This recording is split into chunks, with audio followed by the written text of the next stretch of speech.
दोस्तों नमस्कार। मैं मृत्युंजय आपका स्वागत करता हूं हमारे इस चैनल सटीक परामर्श में। और आज हम लोग बात करने वाले हैं कि अगर आपको गोरखपुर में एनजीओ खुलवाना है तो आप किस तरीके से खुलवा सकते हैं और उसके लिए क्या क्या डॉक्यूमेंट और क्या क्या कागजात और अप्रॉक्स कितना बजट और कितना टाइमिंग होना चाहिए। देखिए, एनजीओ एक ऐसा संस्थान है जो ज़्यादातर लोग नॉन गवर्नमेंट ऑर्गेनाइजेशन के नाम से ही जानते हैं, या फिर एनपीओ भी बोलते हैं, नॉन प्रॉफिटेबल ऑर्गेनाइजेशन।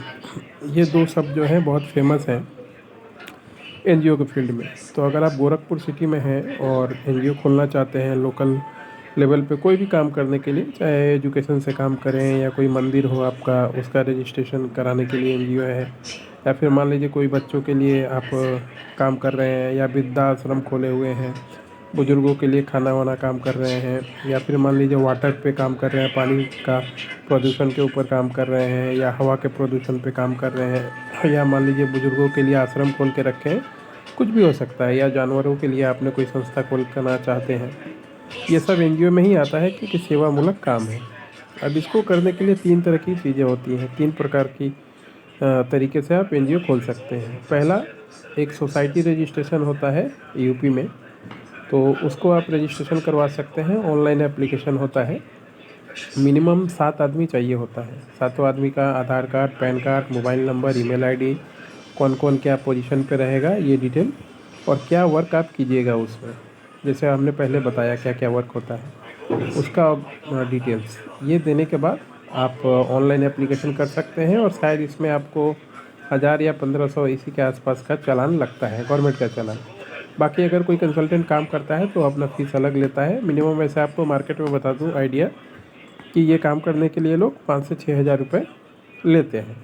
तो आप करवा सकते हैं, आप चाहें तो हम लोग उसे भी करवा सकते हैं, या लोकल में कोई लॉयर पकड़ के या लखनऊ में कोई लॉयर पकड़ के करवा सकते हैं। दूसरा होता है ट्रस्ट। ट्रस्ट के माध्यम से भी आप चाहें तो एनजीओ रजिस्ट्रेशन करवा सकते हैं। इसमें 2 से 3 आदमी मिनिमम चाहिए होता है और 2 विटनेस चाहिए होता है।